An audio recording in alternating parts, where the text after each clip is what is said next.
Welcome back po mga kaibigan sa aking channel, Alejandro Berga TV, ang iyong kaibigan. Sana'y nasa mabuti kayong kalagayan. So ito mga kaibigan na ating topic for today, yung $1/4 ng Amerika na mayroon akong 3 piraso. At dito sasabihin ko sa inyo ang fair price na presyuhan sa Pilipinas at maging sa online. Bali ayan mga kaibigan ng barya. So unahin ko na. Ang bariyang 1965 na ito ay nabili ko ng 42 pesos ang isa kahit ganyan yung condition. Kung mapapansin mo mga kaibigan ay may damage siya. Below good condition ang dalawa, yung isa good condition. 1965 kung mayroon ka niyan ay maswerte ka mga kaibigan. Ang bariyang ito mga kaibigan ay ang naka-portrait ay si President George Washington ng Amerika na kauna-unang presidente ng Amerika. Ayan mga kaibigan, nakalagay dyan, "In God we trust." Halos lahat naman ng pera nila mayroong nakasulat na ganyan. At walang mint mark. Ibig sabihin, ginawa yan sa Philadelphia at sa Denver. Ayan. Kasi nakalagay sa kainomista.com na yung walang mint mark ay gawa sa Denver at saka sa Philadelphia. Yung 1965 at saka nakalagay sa uluhan niya ay Liberty, nang ibig sabihin na state of being free mga kaibigan. Ayan. So, yung kanyang gilid ay rated H. At yung likod niya, makikita mo dyan mga kaibigan, ay yung eagle, nakabuka yung pakpak. Then, nakadapo sa arrow, sa pana.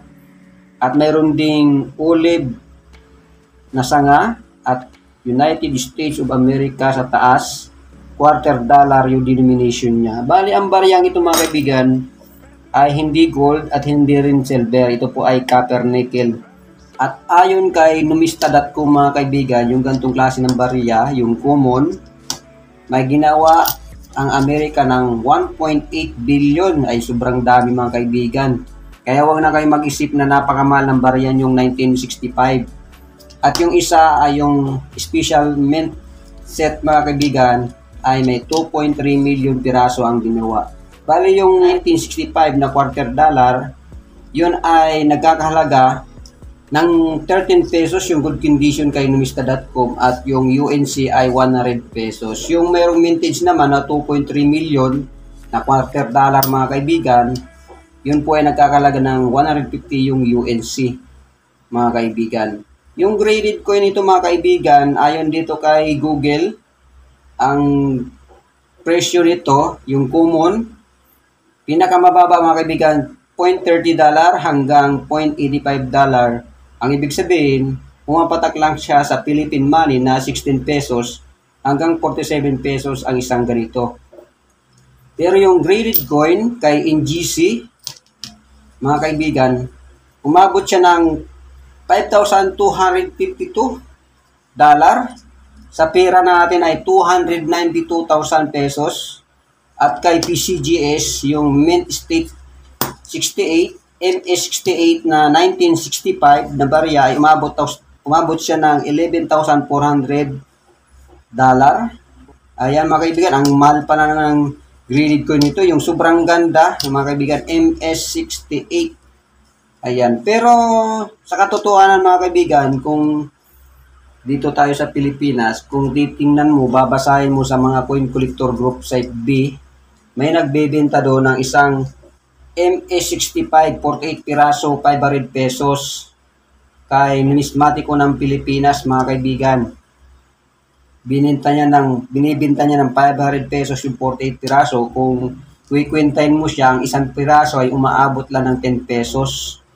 Ayan. At mayroon din na post doon na 30 pesos ang isa mga kaibigan sa coin collector group site B. Ayan. Kung tatanungin nyo, marami akong nababasang mga nagpo-post nito.